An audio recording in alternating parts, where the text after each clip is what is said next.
Hey guys, Luke here, and we're back. I think this is episode 20, and we're taking on the team of Rocks and Diamonds. I don't know how I'm gonna word that, but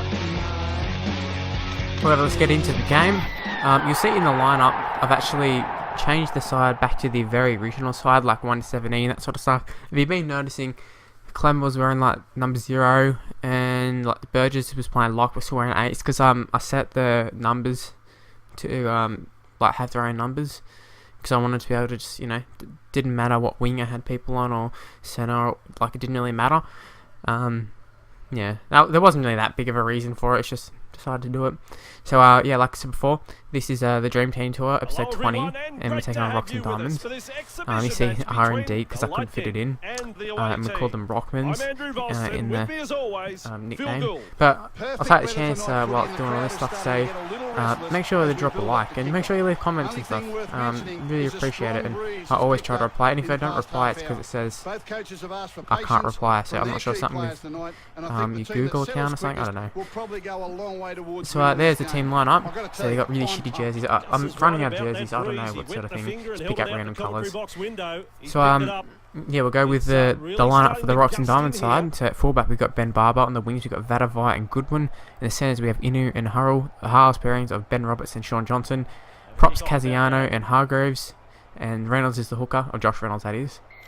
And then second row is Dave Taylor, Tony Williams and Feleti Mateo, and the bench is Anthony Watmough, Josh Papalii, Tariq Sims and Benji Marshall. A few little ones, I was sort of thinking oh, who do I put in? I don't know who to put in for some of them. Like some of the ones on the bench and stuff, it's just trying to meet the quota of players really. But I suppose we should start getting into reasons for the players. Obviously, if you're not really sure what Rocks and Diamonds is, I don't know if that's a thing that everybody's aware of. It could be just a thing that I'm sort of know. I suppose it helps with Bulldogs having like so many ones of them, like the Inus and stuff. So Inu is probably like the definition of Ben Roberts, where they have all the ability in the world, but they just they just have like brain snap after brain snap for some reason, and just I don't know. Some of them aren't exactly on that definition, but they're the closest I could find to it, so they're the reason for the side.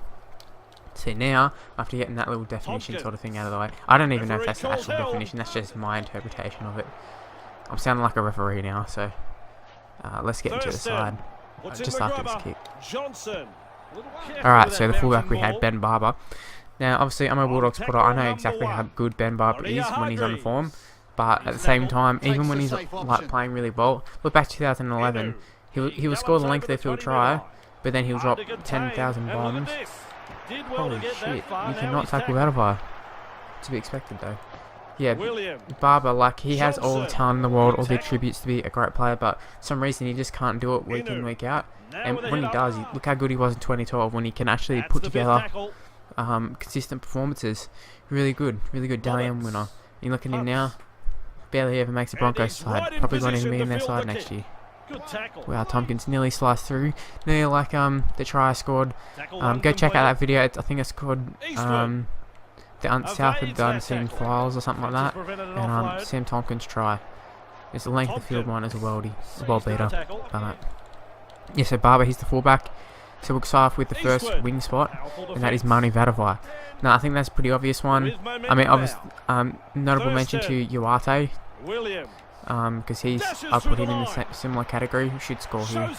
Big semi going for the corner, and we do that. I thought for a second we were going to get tackled, but we didn't. Actually, it's a pretty good test for Raja up against Vatuvai. So Vatuvai, why is he in the side? So basically, we all know how good he can be with the ball when he's on form. He's very strong. That's his best attribute. He's got D's and pace. He's basically like another forward. At the same time, sometimes he has feet and hands. He can't catch a bomb to save his life. Gets caught out in defence. So many things wrong in the games that he does. Sometimes you question how's this dude played so many games? But at the same time, then he'll go and score you the match winner in the corner when he shouldn't have got nowhere near it. So that's the Rocks and the Diamonds type of player for you. Vatuvai is a good example of that. And move on to the first centre spot, which is Krisnan Inu. Now, like I said before, I think he's the definition of this.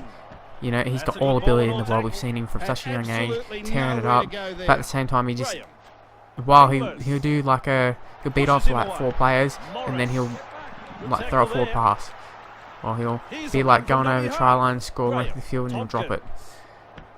You gotta look back to forget who it was who chased him down, but when he was playing for Warriors, had a length of the field, and then he started like celebrating before he got to the line and got tackled, and lost the ball. I think that just a Rocks and Diamonds player is Inu. As much as it pains me to say it, because he's a Bulldog, and well, he was a Bulldog. I still class him as he's a Bulldog.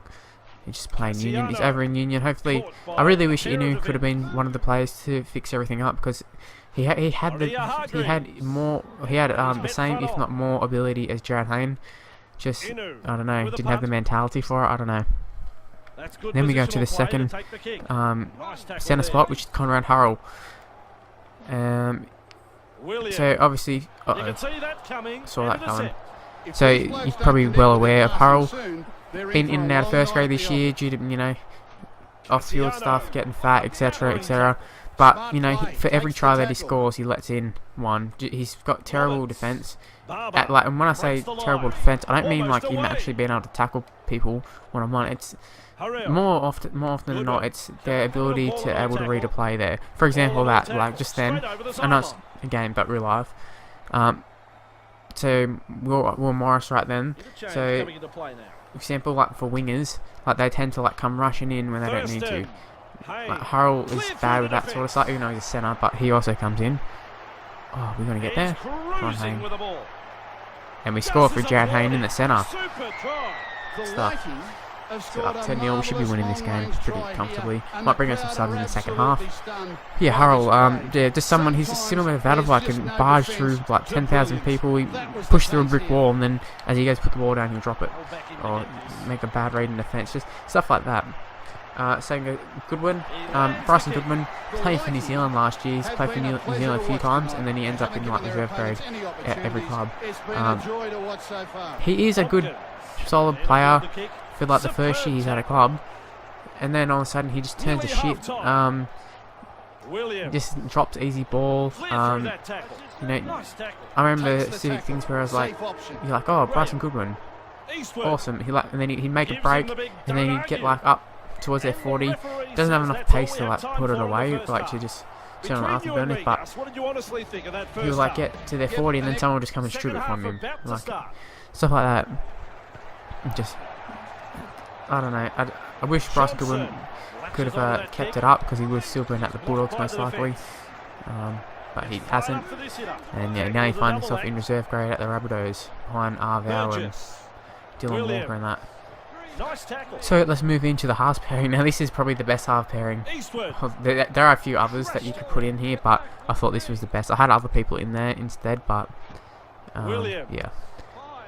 So we have Ben Roberts and Shaun Johnson. Now isn't that a great halves pairing for this? So we'll start with Ben Roberts, who's probably I put him as the captain of the side. He probably I've been saying Inu's the definition of it, like Ben Roberts literally is. Alright, so I've said this a million times, I think Ben Roberts is one of the most talented footballers I've ever seen.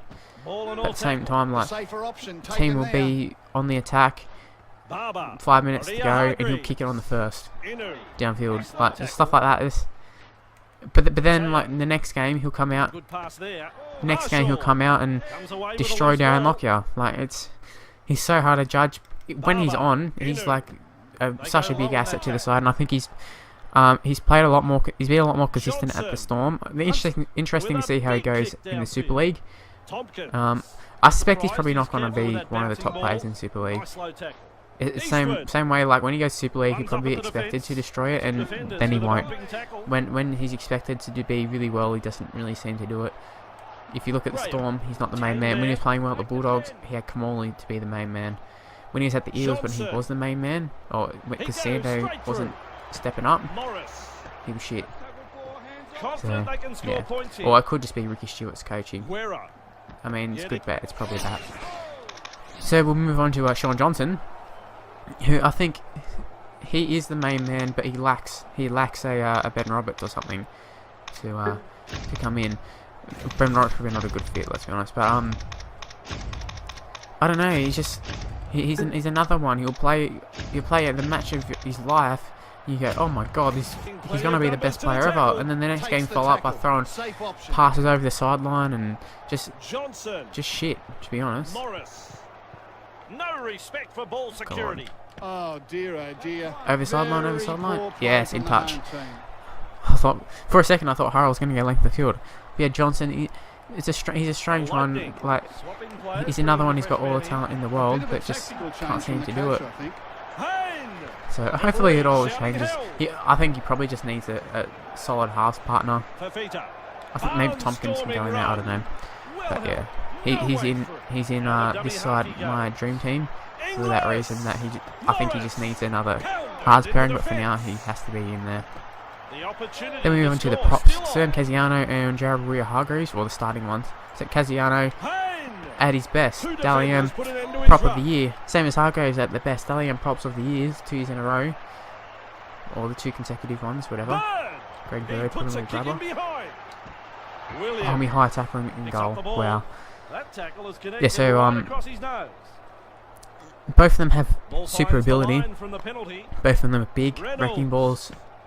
Went on form, but at the same time, although their weaknesses are a bit different. Kasiano tendency he gets injured and then he'll like get fat and he'll come back and play shit. And also he has a tendency to force a lot of offloads when they're not there, drop a lot of ball, gets a bit lazy in defence. I think he just gets tired. So you got that. He'll produce a really sick offload, but then the next time he goes to do it, he'll throw an intercept. Waerea-Hargreaves is a little bit different.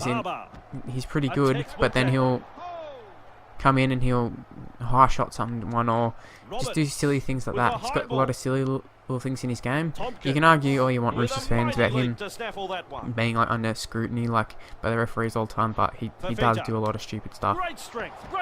We'll move on to the hooker, Josh Reynolds. Obvious reasons. Really good player when on form, but then he does stuff like thing at the Titans where he runs over the sideline. Just little brain explosions like that. Then we have the second rowers, Dave Taylor, Tony Williams. Both similar things, both big units. You should expect them to just push off everybody. Maybe that's their downfall. You expect too much from them, but at the same time, just have a bit of a go. Some of them, like, sometimes you look at them, it looks like they're not even trying. Yeah, so that's the second rowers. Should kick there. And we've got Feleti Mateo, who's another one of the biggest rocks and diamonds. On his day, be one of the most damaging forwards in the world. Has the skills of Sonny Bill, some would say. But unlike Sonny Bill, he doesn't have the workload. Off field, he can't seem to stay in shape, all that sort of stuff. Yeah, but he does have the ability to throw sick offloads, but he tries it too often, I think. So that's why he's in the side. Then we have the bench of Anthony Watmough, Papalii, Tariq Sims and Benji Marshall. And Benji Marshall's an obvious one for obvious reasons. Really, probably the best player in the world. If he's on form, if he could be consistent, he would be. But he has too many things where he'll flick past it over the sideline, kick it out in the full, stuff like that. He's probably not a person to be a main man. Same as Johnson. He probably needs someone else. Gareth Widdop's a good thing for him. Able to get a one-handed offload. Forward pass there. Then we got Watmough. See, my dad's a Manly fan. He'll agree. Watmough.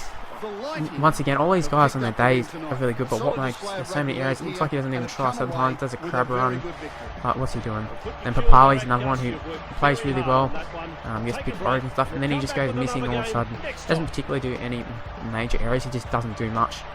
And Tariq Sims, we saw the thing on Podgers. That's why he's in there. So yeah, I'd like to say thank you for watching. We have a 12-0 win. The result doesn't really matter too much, but it's always nice to win. And I'd like to say if you enjoyed the video, please hit the like button and subscribe to my channel for more. And hopefully I'll see you for the next episode, which is episode 21. I don't know what team we're going to be taking on, but we'll see you then. So bye guys.